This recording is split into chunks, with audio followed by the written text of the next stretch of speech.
Cybersecurity is like electricity and water today. You need it. And so that's one of the reasons I chose the cybersecurity industry, was because I knew that there was a lot left to do. It was never going to be static. It was always going to change. And that I felt, on my terms, but I felt it was fairly recession-proof. And so because I wanted to make sure that I could continue providing for my family. And I know that a lot of veterans, when they're looking at that transition out, they have the same concerns. Welcome to the LoJo Show. Thank you for joining us. We are habitually complacent. Mabaloni has a second name. It's M-A-Y-E-R. What?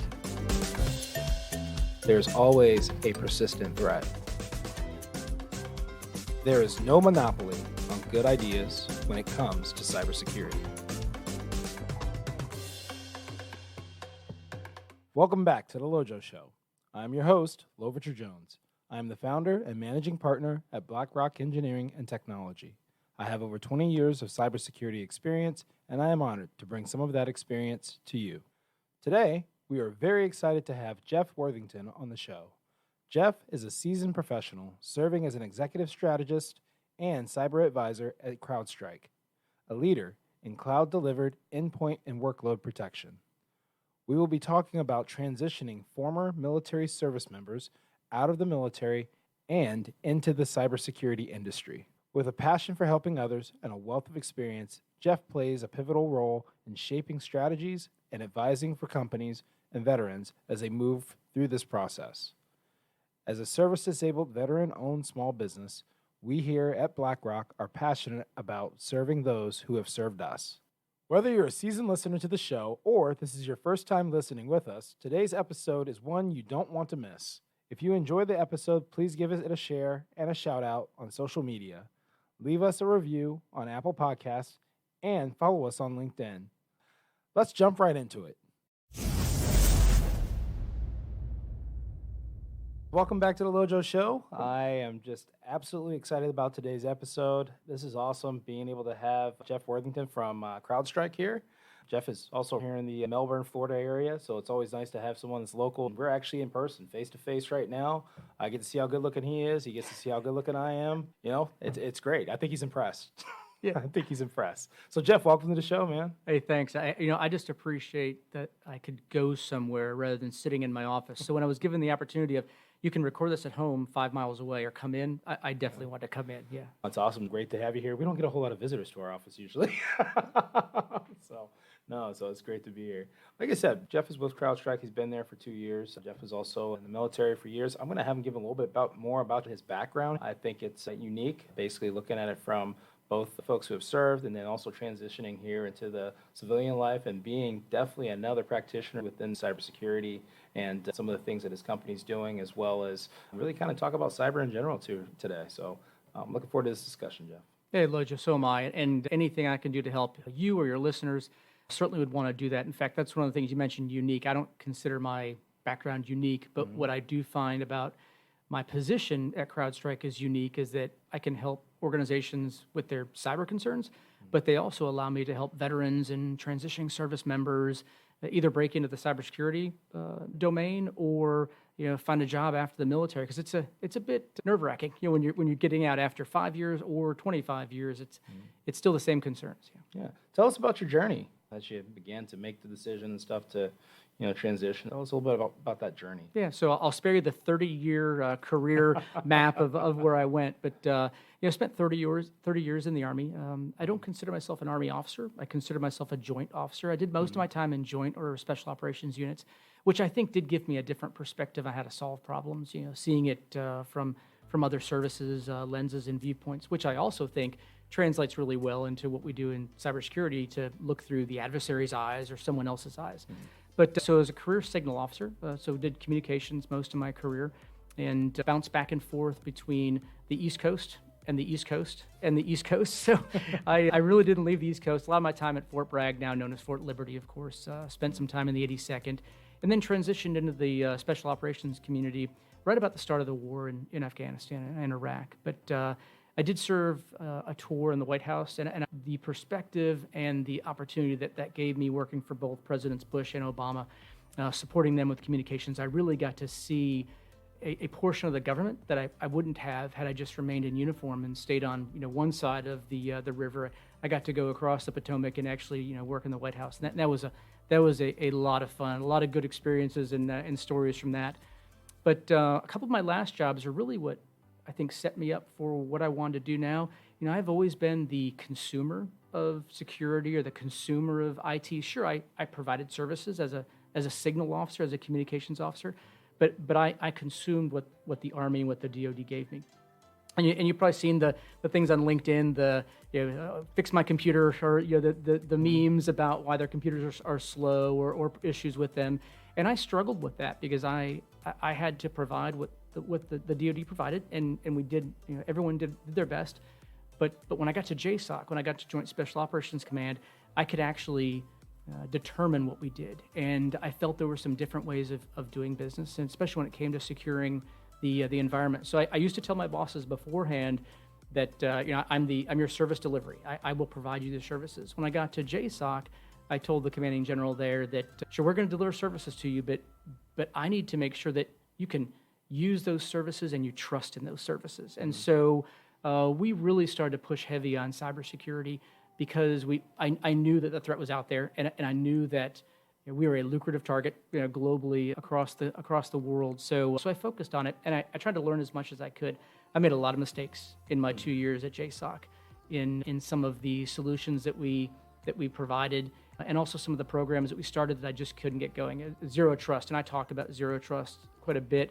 I failed at Zero Trust because I didn't understand Zero Trust. And so I now know that education is a key part of solving your problem, because you can't just say, get us to the cloud or get us to Zero Trust and know that you're going to get there the right way or safely because you've just given a broad kind of hand wave of what to do. Does that make sense? That makes complete sense. Yeah. One of the things about cybersecurity and looking at it is, I look at it as like a profession, like being a lawyer or being a doctor, right? It is a practice.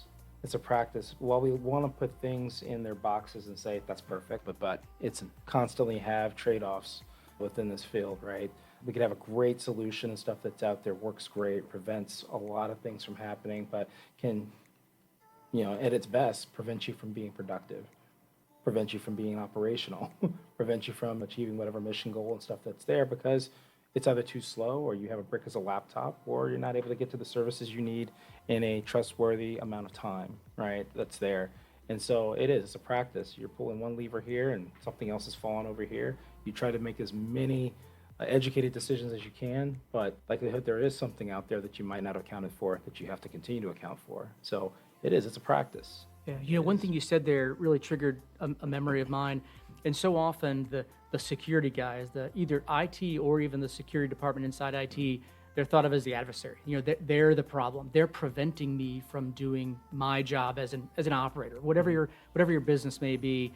And I used to say we need to be thought of as enabling them. So cybersecurity really has to enable your business. And I think if the IT departments, if the CIOs and the CISOs try and tell the story of we are empowering you, we are enabling you, then maybe that breaks down that gap between the business units and cybersecurity. Mm-hmm. Being able to, like you said, have that enabling capability. You have something that you want to accomplish, but you got to accomplish it securely, right? So I'm going to enable you to do that, right? We're going to go through some tests. We're going to go through some trials of this, and some are going to be successful, some are not. But ultimately, if it's part of the business goal or if it's part of the mission goal and stuff in this case, we're going to walk down that line together. And I think the industry and the folks in there are starting to really understand that more, because now you're seeing cyber align a lot differently than it used to be. It used to be, hey, cybersecurity and security when it comes to IT and stuff, that's going to align under the CIO of the organization there and have a CISO or someone reporting to them as a director. Now you're seeing that alignment a lot different. You have that alignment now attached to things like acquisition, right? As far as through the acquisition process and stuff too, security is entailed within that, and therefore requirements and stuff are being derived in that way too. And it's not just being overseen by a CIO or someone of that nature. It's now being looked at as, hey, we've got to get this operational now. We need to get this in acquisition. Here are the requirements for it. This is what the operators are needing as well from there. So I think we're starting to step over that curve. We're not there yet, but we're starting to step over that. Yeah, I think we've seen that. The Securities Exchange Commission Yep. is now getting some more, I won't say power, but more involved when it comes to organizations and if they've had a breach or what they're doing to prevent a breach. I think more is going to come out about MGM and Caesars here this past week, but what I've read already showed that maybe they didn't have the right people on the board that had that IT and cybersecurity experience. And I'm not going to say they just did a check block, hey, we're in compliance, we're good. But what I know about it right now is that I don't know that they place the emphasis on it at the board level. And I think we're going to see a lot more at the board level. Those boards becoming very interested in cybersecurity, especially we've seen now with cyber insurance. Your insurance agencies are starting to demand a lot more when it comes to even if they'll cover you or not, just what you're doing and what your organizational structure is doing to support it. And the insurers really took us for a run about 3 years ago when they began to say, that's not covered, that's exempted. And then they began to really ingrain certain practices or certain standards that they wanted you to meet. I don't think I've ever done an audit where an organization was completely perfect in how they do things. And the organizations that were close to perfect have been organizations in the past that have been compromised in some way, shape, or form.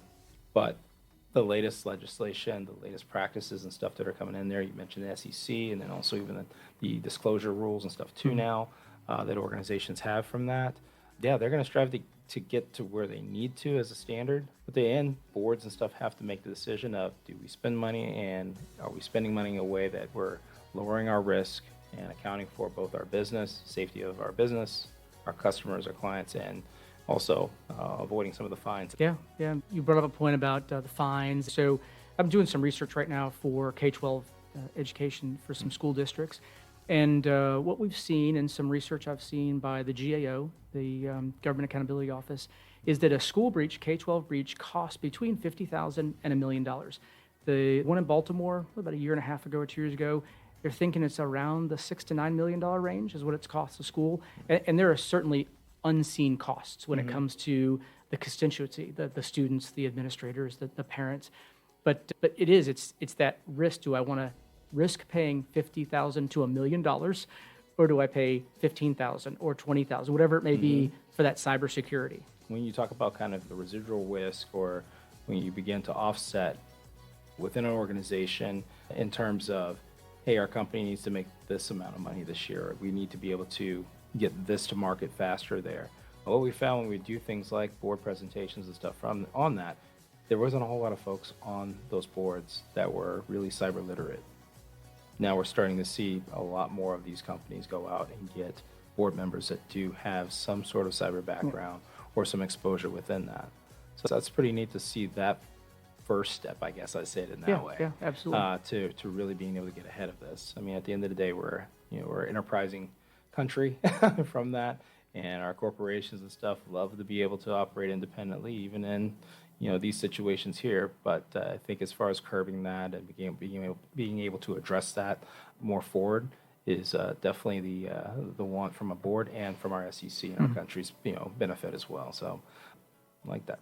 When we look at some of the things that you're doing now as far as a CrowdStrike, we talked about a couple of areas there. How is CrowdStrike helping these organizations begin to address these problems, let's say operationally, strategically, and then what they're doing tactically and how they use some of the solutions and stuff that are there? So I will say one thing, and we didn't discuss it yet, but what do I do at CrowdStrike? Yeah. And so coming out of the government, I wondered what I wanted to do. And someone asked me, what are you passionate about? What is it you like to do? And I didn't know. I really didn't. And I had to go back and look at my career and see where I gained the most satisfaction, what really gave me strength, or what gave me energy.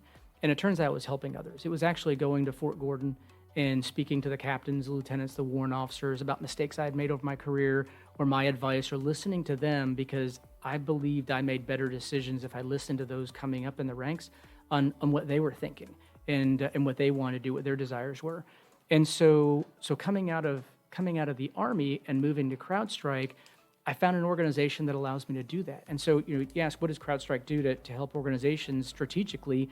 I would say they hire people like me, a former CIO from the government.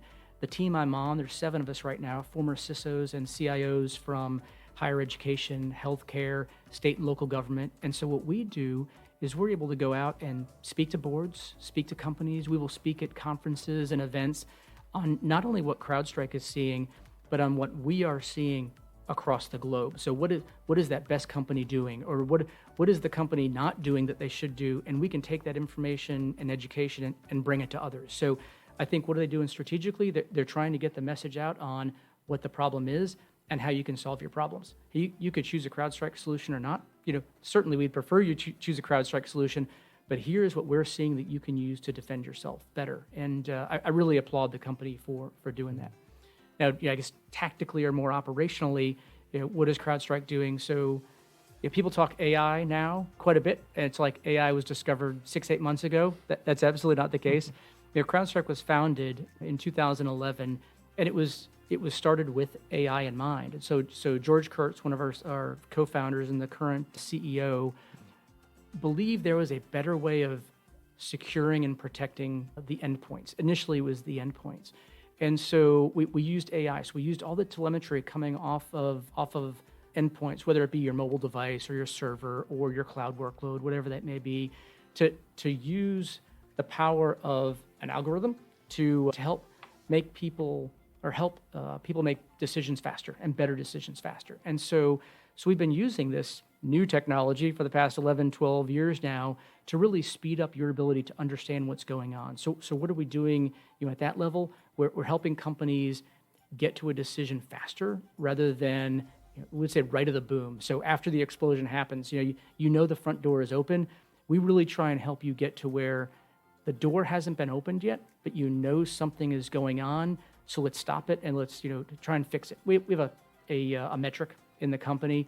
It's called the 1-10-60 rule. I don't know if you've heard of it before, but it's detect an adversary or a threat in under a minute, contain in under 10, investigate in under 10, and completely remediate it in 60 minutes. We believe that if you go by 1-10-60, then your organizations are fairly well protected.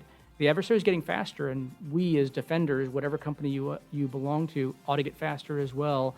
But you have to have a mark on the wall to know if you're getting better or worse from day to day. You have to have a yardstick, right? And from my world, thinking for a world of EDR and XDR, those are more tag words to a lot of things you just said but I tell you what, that was very clear as far as on how you explain that. So, to our listeners out there, one of the things that we look at in cyber is really how do we simplify the problem that's in front of us, right? As you said, you're establishing marks, standards for your own organization, right? In some cases, you could say that, hey, this product will work here or this will work here, but really you got to have a baseline for your organization. So the collection of information, how that information is parsed, analyzed and stuff from there, and eventually how you begin to infer from that information is some of the things that's definitely relevant in this age right now, especially when we talk about machine learning and then also the adversaries and stuff too that we have now that are becoming more proficient in automation as far as on that. It's very hard to do things manually when you have something that's automated that's going at you, right? Or that's automated that's actually either attacking or trying to disrupt what it is that you do. When you saw CrowdStrike and you began to work with them, what was one of the kind of the aha moments for you, though, where you said, what, this will probably be a great place. This is how we look at our customers. This is how we look at our world, and then in particular to the boards and different listenerships and stuff too that you guys are working with. Yeah. Not every board's the same. They're different people from that, but from you and your background stuff from there, how did you make that decision from yourself? So in the military, when you are preparing to conduct an operation, you know what you are. You know your friendly forces. You know what you have, what organizations they're from, and what their capabilities are. And then someone comes in and tells you, here's who you're going against. Here's the adversary. Here are their motives. Here are their TTPs. Here's how you defend against that. And so at CrowdStrike, we track a little over 200, 215-ish adversaries. So we can attribute an attack to a specific adversary in a specific sector or vertical. And so, one of the things that I really loved about the company was that they were adversary focused. It's you have to take an adversary's perspective, an adversary's mindset, because if there's, let's say, 215 known actors that CrowdStrike tracks out there, you cannot have enough resources, whether it's time or people or equipment, to defend against all 215 of those. And so one of those aha moments I had with CrowdStrike was that they care enough to help you understand not only yourself, what do you have, what your assets are, but also who's going against you and what they're doing. And then that really helps you talk about a baseline, that would help me as a CISO or a CIO baseline what defenses I need. Right now, depends on who you talk to, an organization has between 45 and 65 disparate tools, in air quotes I'm doing, on the network, and most of those don't talk to each other. Another thing that I loved about CrowdStrike, and I will tell you, I didn't know this before I came to the company. I would have told you the company was a threat intelligence company, because that's really what they did in the Department of Defense. That was my only exposure to them. I didn't know that they had services and that they protected your endpoints, whether it's cloud, on-prem, or mobile. And so when I realized that we not only took the adversary's motives, intent, and TTPs, and then opened that up across an ecosystem of cybersecurity. So for most of our solutions, they have open APIs to other vendors, because we do the endpoint. We will work on your endpoint, and that's where we want to focus. We don't get ourselves diluted with a lot of different things. Another company may do the network, but we interact and we are integrated with the network vendor. We do a lot with Zscaler for Zero Trust. We will help feed their overall Zero Trust score. Wouldn't you hate it if you had to look at CrowdStrike for what's going on in my endpoint, and then look at someone else for what's going on with your Zero Trust, and knowing that all that information from the endpoint is never making it into your real risk that you have when it comes to Zero Trust.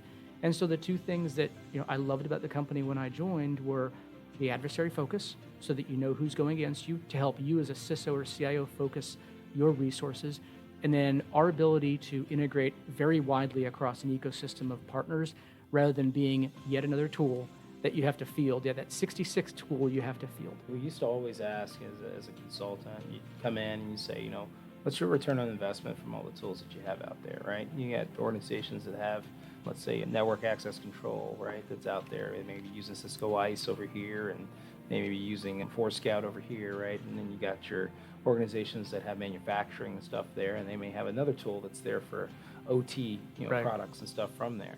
When he's talking about endpoints, guys, that's where a lot of times you have the information and data that you're using to process and store information, whether that's, like you said, a cloud server, or it's a desktop, a laptop, or even a cell phone or so that's there, that's being used for your organization. And you're getting closer and closer to where things are being processed, but you're also capturing things like what's going on with the behaviors, what's normal, what's not normal from there. Now, one of the things I always say when I kind of transition into my career and stuff here is that it made you kind of paranoid initially as far as on that, but I saw the applicability to my family, to my daily activities and stuff from there, but then also, from a company standpoint and how we function. And then as working as a DoD contractor and stuff too, you notice both in, whether it be from a regulation standpoint or even how people operate, that security over the last 5 years has dramatically increased, especially as we started saying, we want to do some work from home. What does that expose us to, right?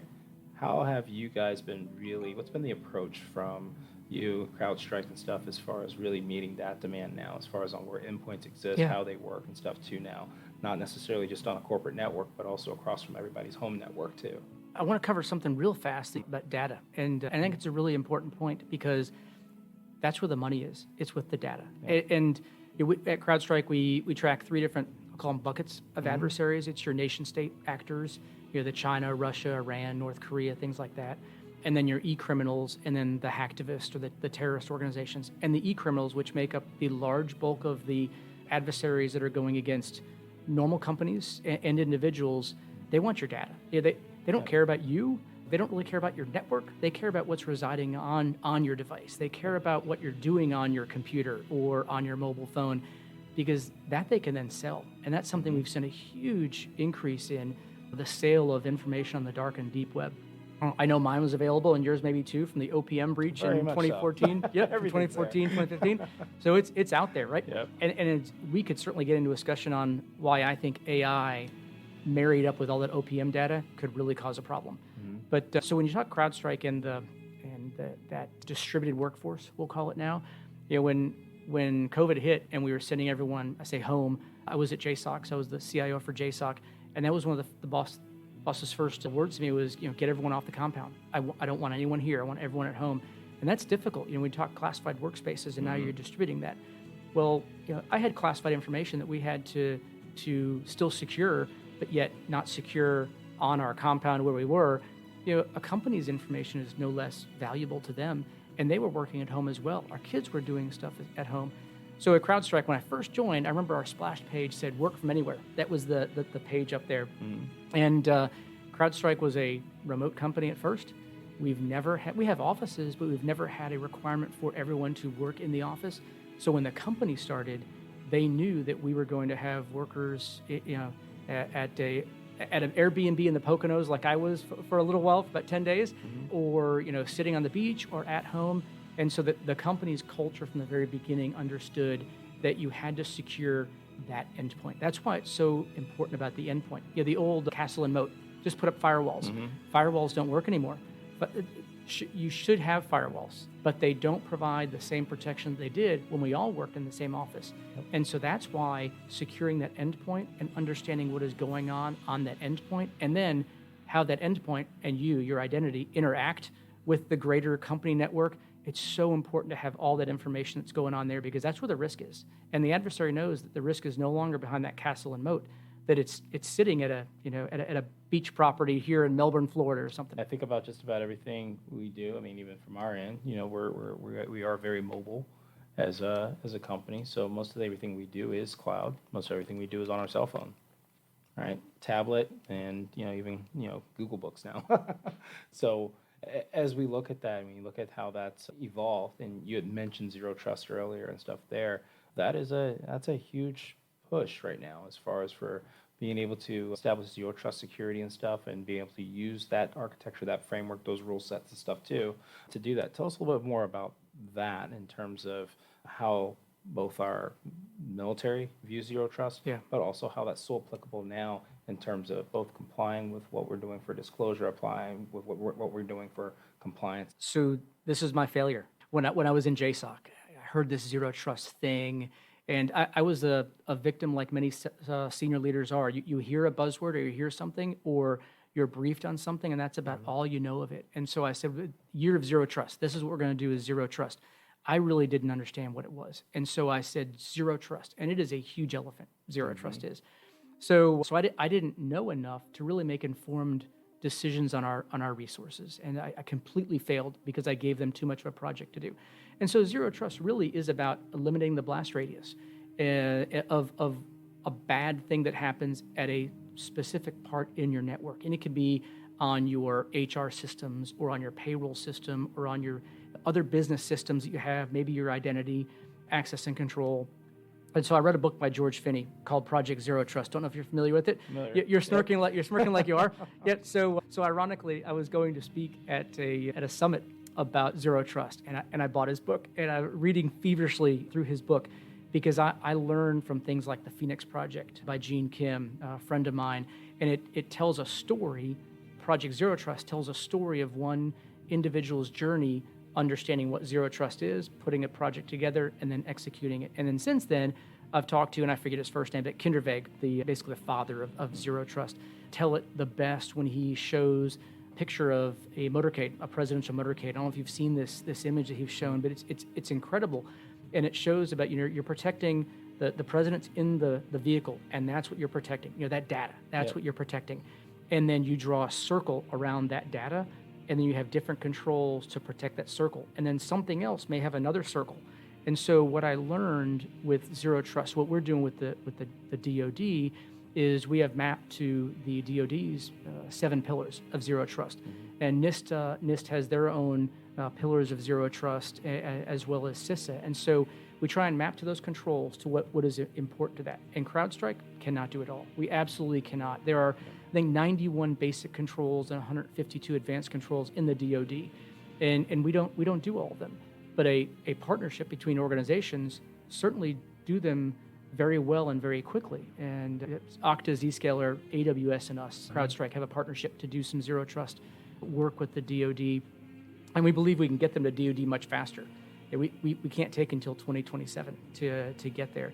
But what organizations can do soon, and what they ought to do soon, is identify their business systems that they have, and then develop a project that, much like in George Finney's book, identify a project and understand those business units and focus on some ones that are less critical, not your crown jewels. Everyone wants to rush to the crown jewels.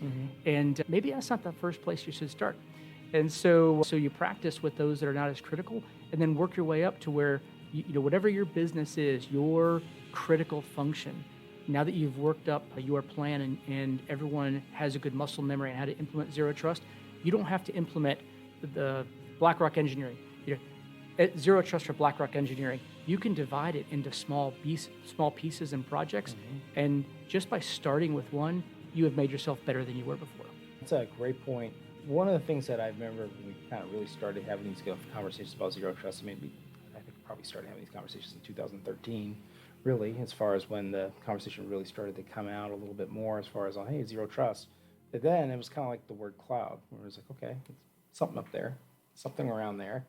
But one of the things that I always tried to say to my clients was, it's not monolithic. BlackRock Engineering's Zero Trust capabilities is much different than a Raytheon Technologies. I don't have any infrastructure. My infrastructure is all cloud-based. Everything we do is really, software-defined networking, right? So I don't have a real infrastructure in that area. But again, my biggest elements as far as for vulnerability and stuff too from that, or biggest threat, is our mobile devices. And so when we talk about our assets, obtaining access to our crown jewels, our data, or customer data, or whichever from that, that's where we have to look at how we build our Zero Trust. Doesn't mean we go and try to build a moat again, a castle that's there.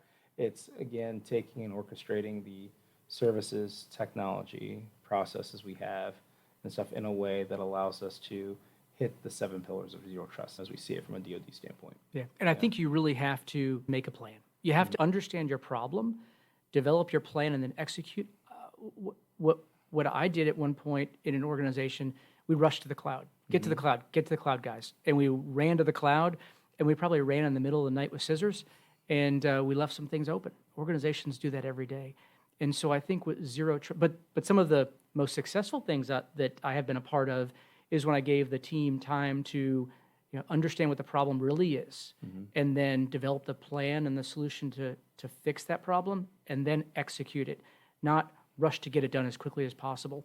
And so I think if organizations take a planned and measured approach, whether it's to the cloud or into Zero Trust, I think they'll be more successful than just rushing there as quickly as possible. Did you find, as you went through that journey, that things like funding those types of programs, and to be able to investigate Zero Trust and then also look at it from your organization and then come up with, hey, this is what we think or how we should probably approach this from there?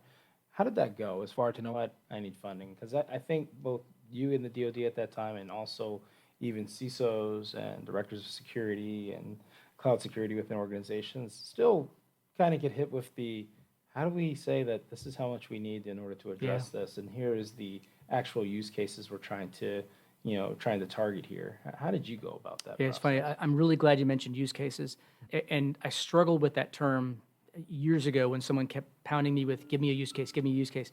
But a use case is so important as long as it's not the IT director's use case. It's one of the business unit's use case, or in my case, one of the other commanders who could then advocate on my behalf for funding. This was for funding in this instance. But so what I saw, and something that CrowdStrike does, and I have told the company, why didn't you come and tell me this when I was on active duty? But we do a business value analysis. And I had to do a lot of work with the service members that I had to try and develop our story on why we needed funding for something. And we didn't have the time and the resources to do that. And so an organization like a CrowdStrike that comes in after they understand what your network is and what your concerns are, we will provide you a business value analysis. And when I looked at the first one, I said, that is the slide that I needed to take to my boss to advocate for funding. Because it says, based on either industry best practices or current labor rates, the time, the real data, the time that we're spending to fix a problem, we can put a dollar value to that.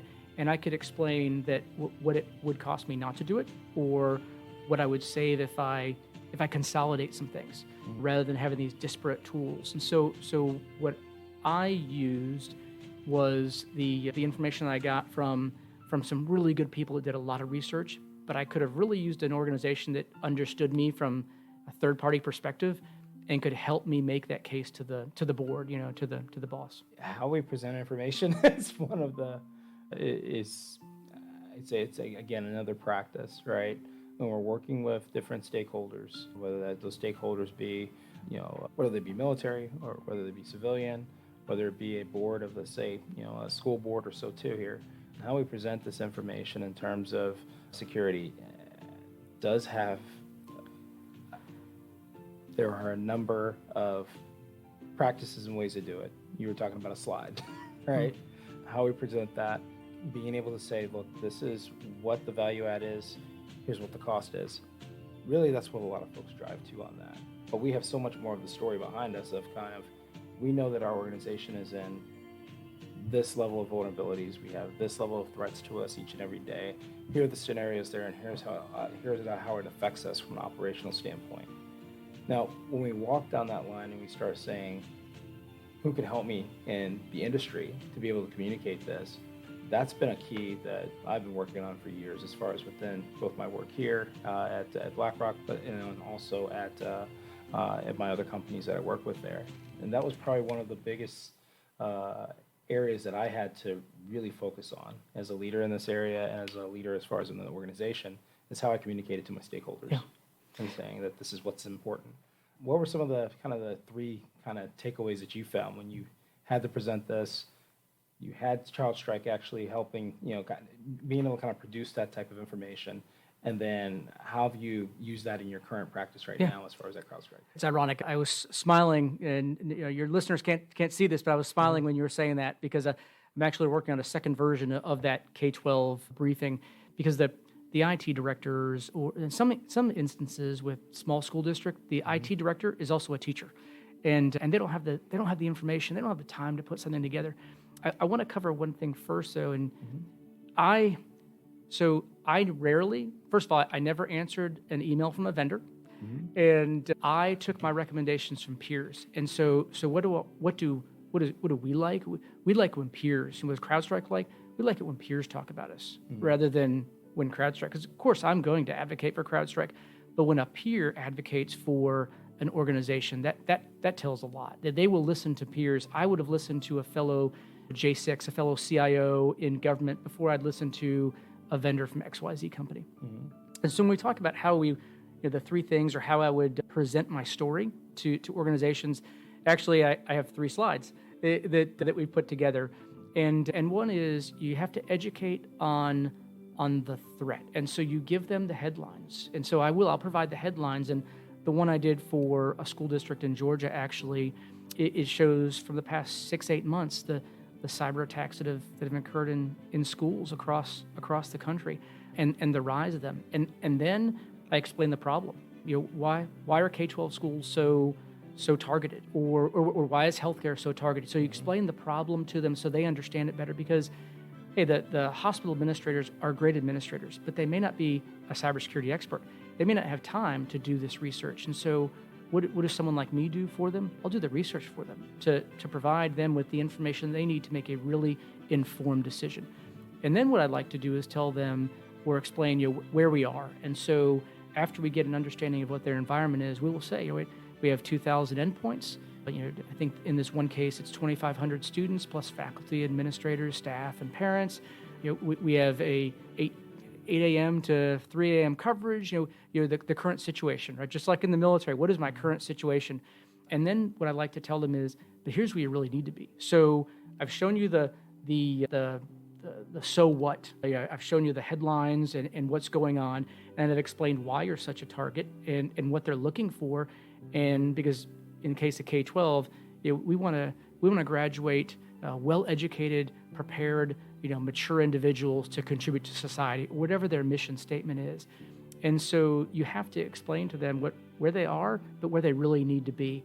And then here's what we can do to help you get there.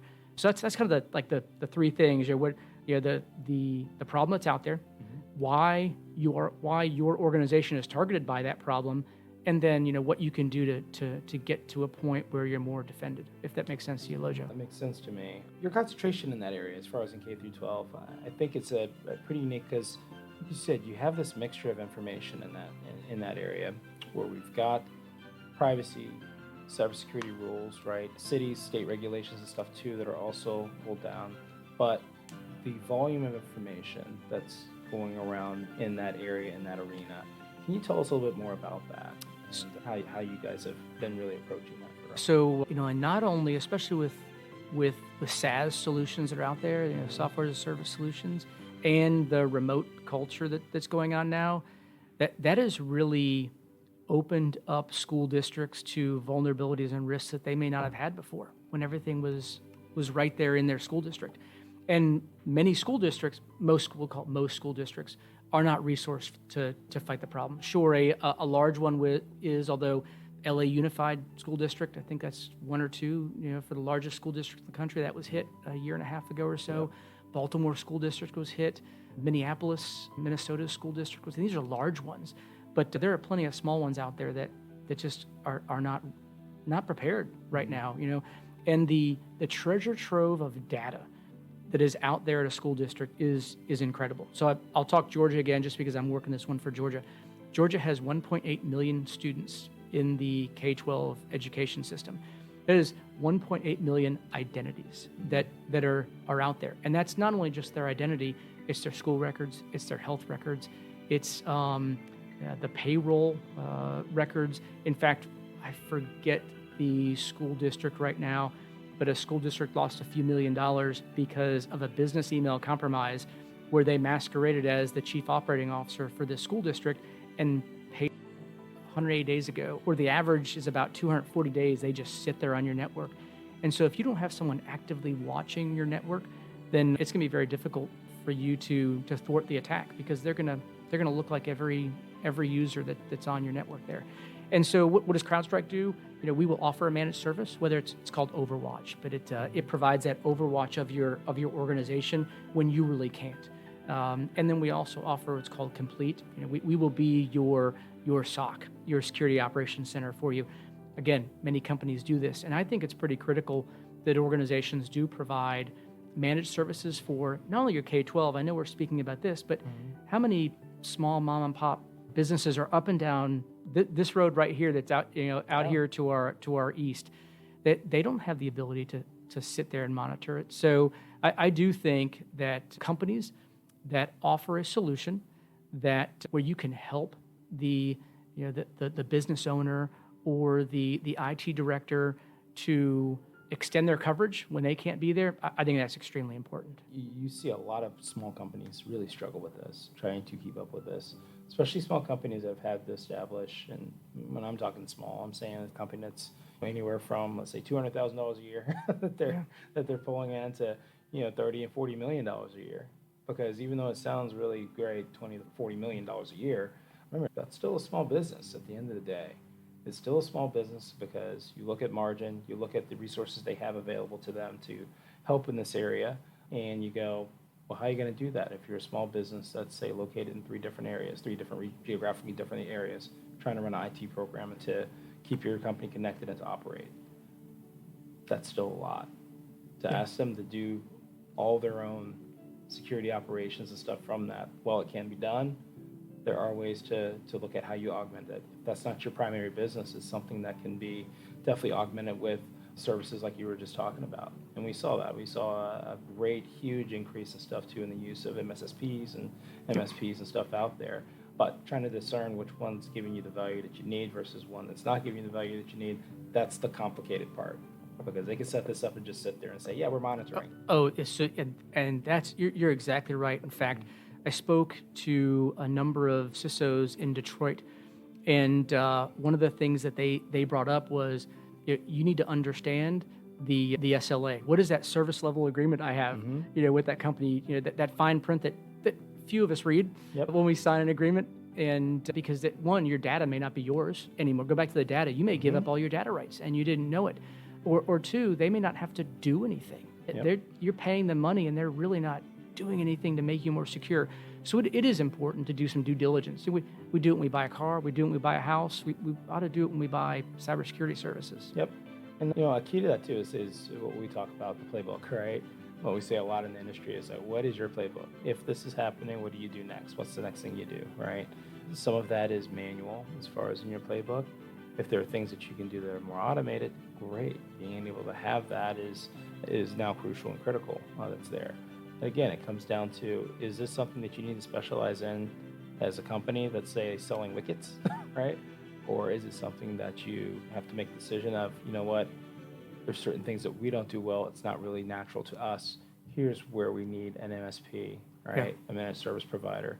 And being able to know what to look for in a managed service provider is really key to that, for those organizations. So being able to have the guidance, you guys doing risk assessments too for that is, I think, useful. That's another thing you brought, your risk assessments. Many organizations, CrowdStrike included, will do free risk assessments for you. We will come in, and other organizations will come in and just do it, certainly. It would be great if you bought a product at the end.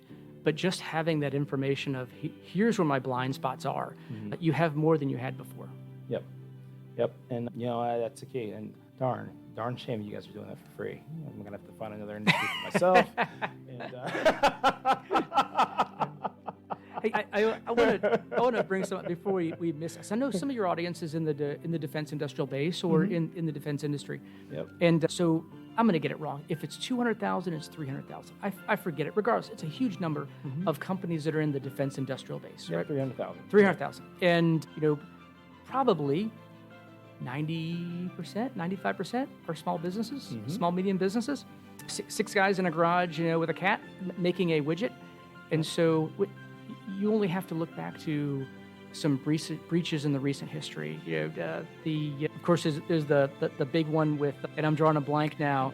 It was our network monitoring tool, and I forget. Oh, you're talking about your not Sun. My goodness. Yeah, it was called Sunburst or whatever. But yeah, in any case, third-party vulnerabilities. That's what I'm getting at, is third-party vulnerabilities.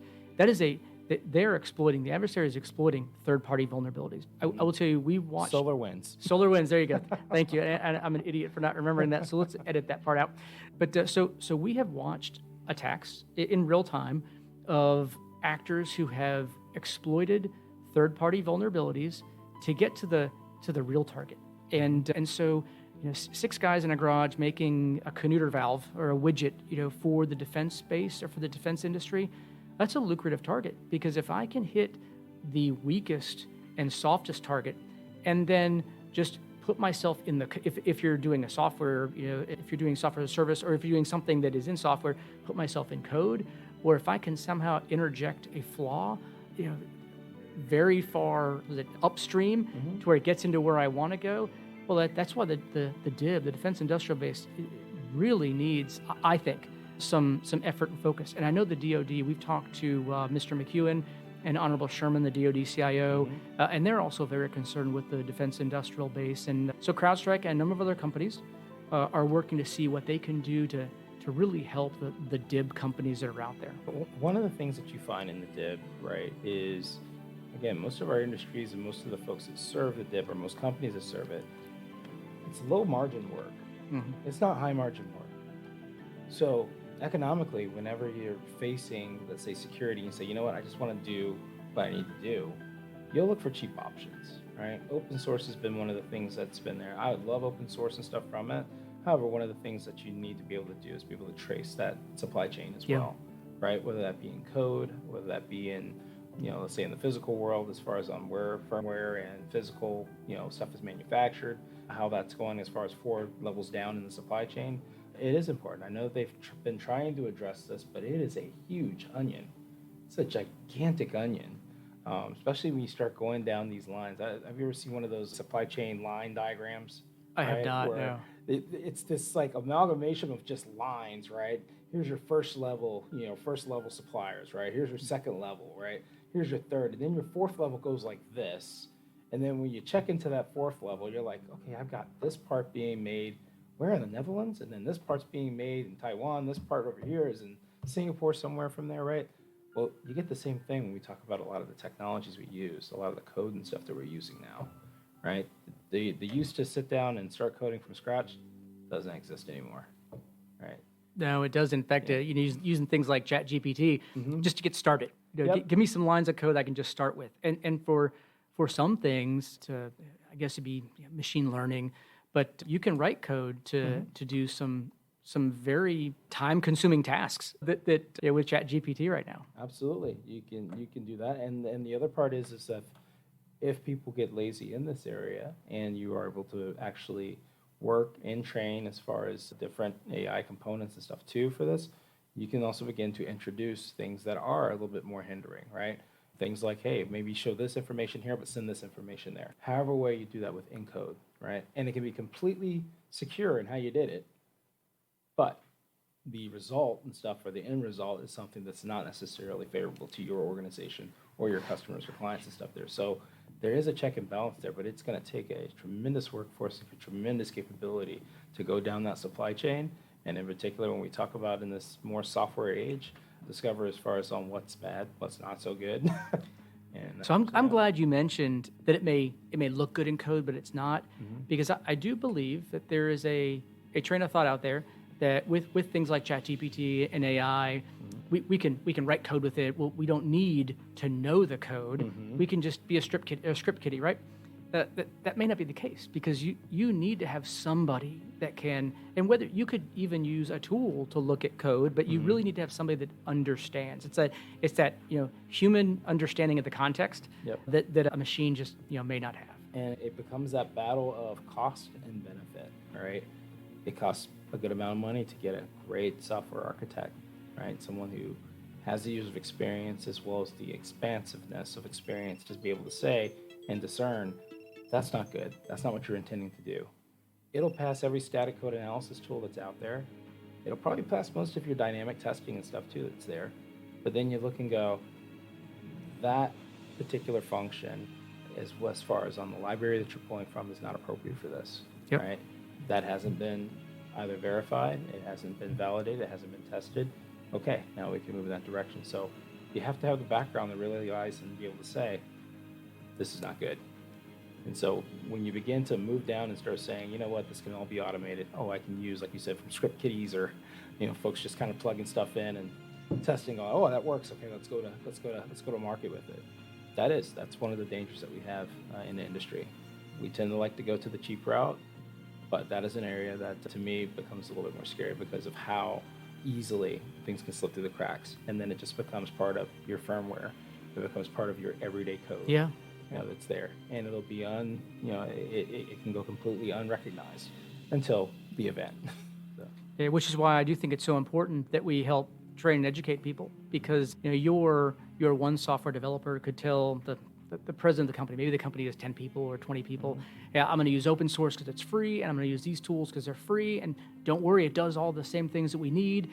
But if the decision maker, if the one that can say yes and no, doesn't know the right question to ask, then sometimes you could have there could be a problem with that. And so I think it's so important to educate senior leaders, boards, CIOs, CISOs, because we all can learn every day. We need to be a learn-it-all, not a know-it-all. Yep. But to educate them on the right questions to ask, because rather than being told, and every vendor will tell you what their solution does, right? But you need to ask that that question that's 1 or 2 levels deep to really see if it solves your problem, or if it's just a PowerPoint, because every PowerPoint is right. No PowerPoint is wrong. Yep. And so you need to know the questions to ask. We've been all over the map here, haven't we? Are we even following the script you have there? I think I got off script and we just kept going. Hey, can I I'm going to interrupt you, but can I go back? Probably to the very beginning. When I was getting out of the military, I will admit, I had a job for 30 years, and I was concerned about what I would do. I only knew, one job, one employer. And for the most part, the paycheck came in every month, and it wasn't a big deal, right? And I was worried about that for providing for my family. And so I did look at all the industries that were out there, and then I said, what was my passion? What did I really like to do? And I believe that cybersecurity is not a luxury item. It's it's not the diamond that does you no good, but you like to show off that when the economy is in a downturn, or if there's problems, you can do without. I don't think you can do without cybersecurity. Cybersecurity is like electricity and water today. You need it. And so that's one of the reasons I chose the cybersecurity industry, was because I knew that that there was a lot left to do. It was never going to be static. It was always going to change. And that I felt, on my terms, but I felt it was fairly recession-proof. And so because I wanted to make sure that I could continue providing for my family. And I know that a lot of veterans, when they're looking at that transition out, they have the same concerns. I talked to a warrant officer, Chief Warrant Officer 3 the other day, and he said, "You were a colonel. You didn't have anything to worry about." So I was nervous. I was scared. I was as scared as every sergeant or staff sergeant or lieutenant getting out. And so that's one of the reasons why I chose cybersecurity, was I felt that everyone needed it, right now. Yep. Well, I don't know if I'm objective, but I think it's a great choice. Yep. That's there. Yeah, it's been very rewarding, both as far as the career path itself, but also what you get to work with and what you get to see every day. And it's never the It's same. never dull. Yeah. It's never dull. Jonathan here, he does our daily posts and everything too within LinkedIn, and does that. And I always say, man, I'm learning too from those posts each and every day. It keeps me ingrained, but it just, again, shows you that there's an ever-changing thing. There's not one single day it's absolutely the same when it comes to cyber. Yeah, you're exactly right. And I didn't want to do something where I just did the same thing every day. Yeah. That was great.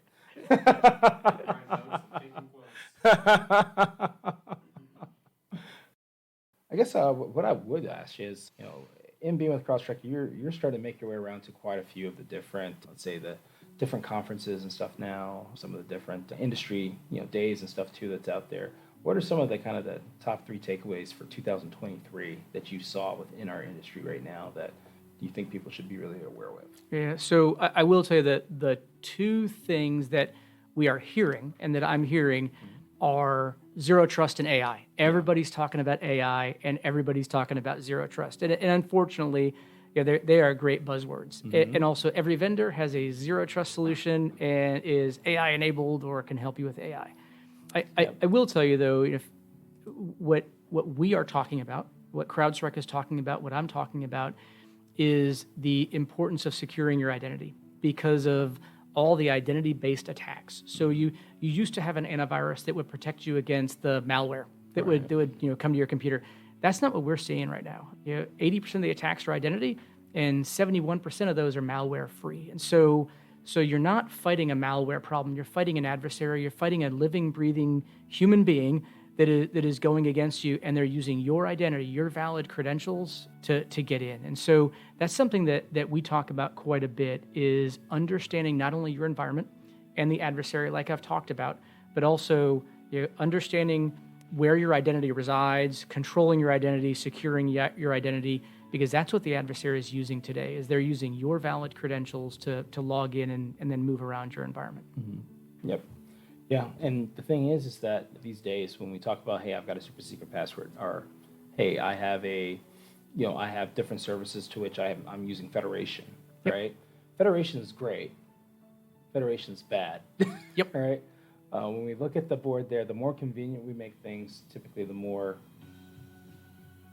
easy it is for an adversary or so to be able to step in between, still credentials, still information and stuff about you, because they're kind of getting a 2-for-1, right? 2-for-1 for those types of things. So when you're out there and you're looking at things like, hey, I use Google, right? So Google, all my logins, all that type of stuff is tied through Google, right? I use Facebook, right? Facebook, everything I do, I can log into all my stuff using Facebook, right? We start looking at that, and then we say, okay, now let's look at that as far as on both a personal laptop, tablet, or whichever, or even a company one. And now you have a bigger range. And then you have to ask yourself this question: what are the credentials you use for all the services you use across the world? Because I can tell you right now, even though I am in the industry itself, I can be very guilty as well of using the same credentials here, using the same credentials there, using the same single sign-on here as I am over there. And you have to be cognizant of those types of things. It sounds very, very small and basic, but it's so huge when you look at things like theft, or when you look at things like breaches and stuff too, that you have now, where we talked about OMB earlier and stuff too, but now things like TransUnion that's there. These are all things that really just kind of pile on the value of information and data that can be used for nefarious reasons. Right. And what do we tell people? I would tell people, use a password manager solution. That's what you need to use. Well, the users of OnePass right now are probably not very excited because all of their passwords and their information is now, being decrypted and for sale on the dark web. And so, you say you use that super secret password.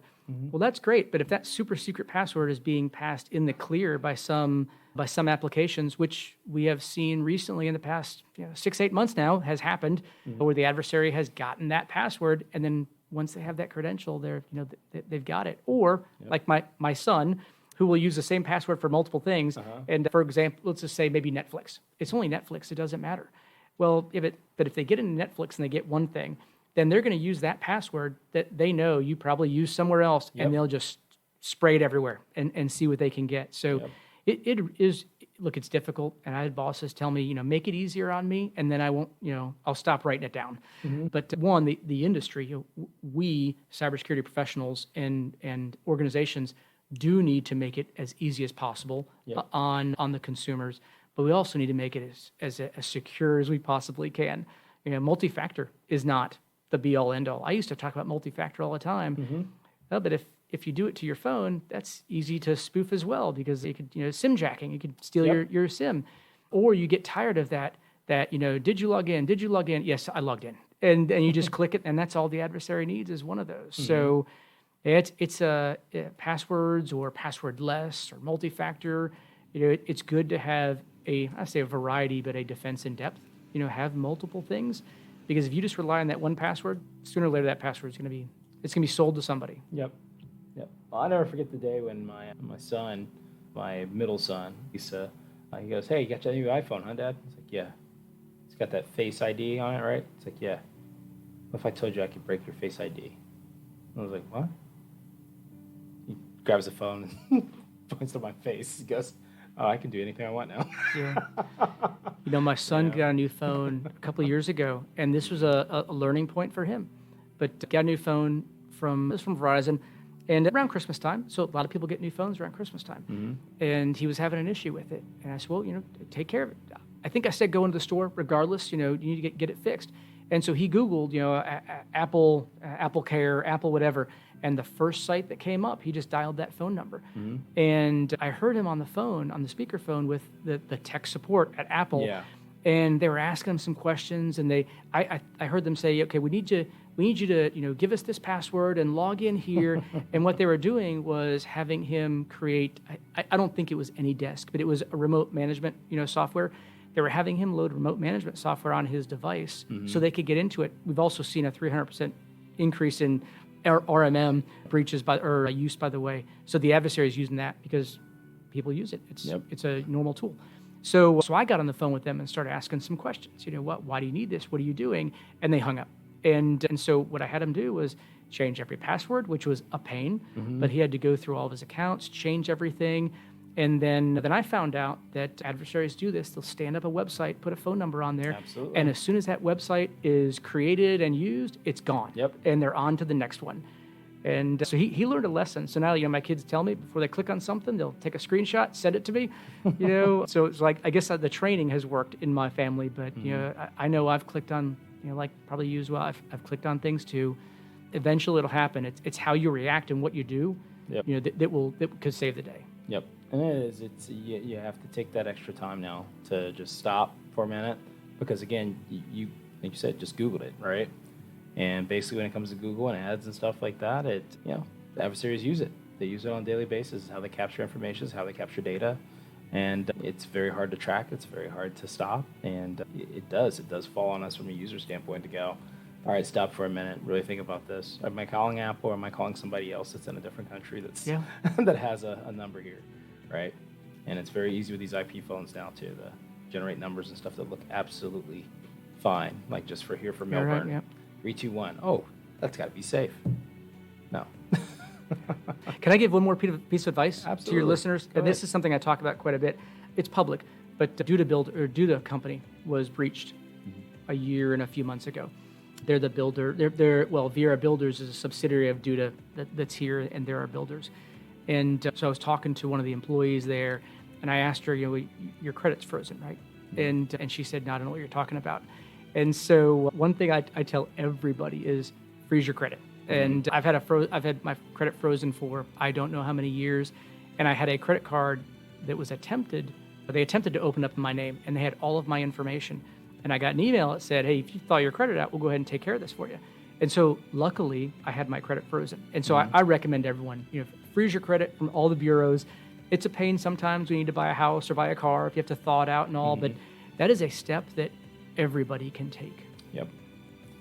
And the thing is that when you do that, you are beginning to at least put some sort of protection in between you and some very large issues. Things like your mortgage, things like your, the equity in your home, your credit cards, as well as even subsidized lending and stuff too that's there, right? Or sort of unsecured lending that's there, because that's so easy to do nowadays, and it's still up under your number there. So no, great piece of advice.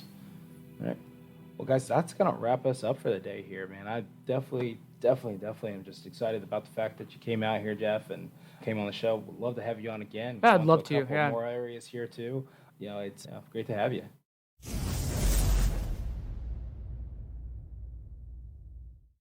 That is all for this episode of the LoJo Show. We talked with Jeff Worthington about the journey that veterans go through when they leave military service, how we in the cybersecurity industry can help with that transition, and how you, as a veteran, can break into cyber. Before we go, I wanted to remind everyone that October is Cybersecurity Awareness Month. Follow on our LinkedIn to find resources for you or your end users' education and awareness. If you want to come on the show, you can send us a message on any social media platform or on our sponsor's website at www.blackinchtech.com. That's BLACKENGTECH.com. With that, we will say goodbye, have a great week, stay safe, and stay secure.